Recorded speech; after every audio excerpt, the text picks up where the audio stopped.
যাদের দাদা দিদি বা ভাই বোন নেই তারাই কিন্তু এই ভাইফোঁটার দিনের কষ্টটা ফিল করতে পারে। সো হ্যালো এভরিওয়ান, কেমন আছো তোমরা সকলে? আশা করছি সকলে ভীষণ ভালো আছো, সুস্থ আছো। আমিও কিন্তু বেশ ভালো আছি। আমার নতুন আরও একটা ব্লগে তোমাদের অনেক অনেক ওয়েলকাম। ভিডিওটা হচ্ছে ভাইফোঁটার আগের দিনের। তো প্রপার তো কোনো ব্লগ করিনি, ভাইফোঁটার আগের দিনের কিছু ক্লিপ আর ভাইফোঁটার দিনের কিছু ক্লিপ দুটো একসঙ্গে অ্যাড করে কিন্তু পোস্ট করছি। তো দেখো, বাড়ির সবাইকে বলেছিলাম যে ভাইফোঁটার দিন সকালবেলা যাব, ওরা জানতো না। তো আমি কিন্তু ভাইফোঁটার আগের দিন তখন ওই 12:30 কি 12টা বাজে ওরকম টাইমে কিন্তু বাড়ি চলে গিয়েছিলাম। আমি বাড়ি থেকে ওখানে আসার সময় মিষ্টি কিনেই নিয়ে গিয়েছিলাম, ফ্রিজে রেখে দেবো সেই জন্য। আর তারপর দেখো সন্ধ্যেবেলা এখানে বোন বললো যে ও মিষ্টি কিনতে যাবে, যেহেতু পরের দিন ভাইফোঁটা। তো সেই জন্য সন্ধ্যেবেলা সোনাকে মার কাছে রেখে ও দিদুনের কাছে রেখে গিয়েছিলাম আমরা মিষ্টি কিনতে। তো বাড়িতে এসে দেখি দেখো লোডশেডিং, কারেন্ট নেই। এখানে খুব আমার মানে বাপের বাড়ির জায়গাটাতে না ভীষণ ডিস্টার্ব হয় কারেন্টের। আর তারপর দেখো অনেকক্ষণ সোনা খেলা করছিল, ভীষণ দুষ্টুমি করছিল এখানে এসে।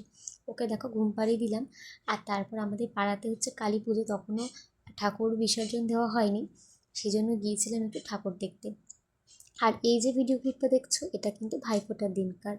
দুপুরবেলা দাদা কাজ থেকে এসেছিল, ভেবেছিলাম সকালবেলায় ফোঁটা দিয়ে দেবো, কিন্তু তারপর বললো যে না আমি কাজ থেকে আসি তারপর ফোঁটা নেব। সেই জন্য দেখো ও ফ্রেশ হতে চলে গেছে কাজ থেকে এসে, আর আমি এখানে কিন্তু সব কিছু রেডি করে নিচ্ছিলাম। এখানে দেখো মিষ্টি সাজিয়ে নিচ্ছিলাম, 5 রকমের মিষ্টি দিতে লাগে। সেই জন্য আগে দেখো মিষ্টি, দুটো প্লেটের মিষ্টি সাজানো হবে। একটা বোনের জন্য সাজাচ্ছি, একটা বোন ফোঁটা দেবে আর একটা কিন্তু আমি দেবো। এখানে বোনের প্লেটের মিষ্টিগুলোকে সাজিয়ে নিলাম ভালো করে। এরপর দেখো আমি যেই মিষ্টিগুলো এনেছি সেগুলোকেও সাজিয়ে নিচ্ছিলাম প্লেটের মধ্যে। আর আমার কিন্তু দুটো দাদা, এটা আমার ছোটদা আর আমার যেটা বড়দা, ও কিন্তু একটু দূরে থাকে কলকাতায়। যে কারণে ওরও সময় হয়ে ওঠে না যে ও আসবে, আর আমাদেরও অতটা মানে দূরে যাওয়াটা পসিবল হয় না সবসময় যে গিয়ে ফোঁটা দেবো বা রাখি বাঁধবো।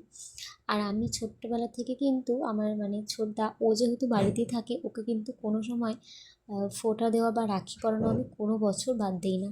তবে আগের বছর ফোঁটাটা দিইনি, কারণ আমার জেঠু মারা গিয়েছিল, এটা তো আমার জেঠুর ছেলে। তো সেই জন্য কাল অসুখ ছিল বলে ফোঁটাটা দেওয়া হয়নি। তবে এবার কিন্তু মিস করব না, সেই জন্য আগে আগেই চলে এসেছি, আগের দিন চলে এসেছিলাম ফোঁটা দিতে। এই দিনগুলো কিন্তু ভাই বোনদের জন্য ভীষণ স্পেশাল। যাতে দাদা দিদি নেই বা ভাই বোন নেই তারা কিন্তু এই কষ্টটা ভীষণ ফিল করতে পারে রাখির দিনে, ফোঁটার দিনে। যেমন আগের বছর আমি ফোঁটা দিইনি, আমার কিন্তু ভীষণ খারাপ লাগছিল। তো দেখো আমি এখানে ফোঁটা দিচ্ছিলাম, আর আমার ছেলে দেখো, ছেলেকে একটা নতুন জামা পরিয়ে দিয়েছিলাম, সেটা পরে ওর মামার কোলে বসেছিল।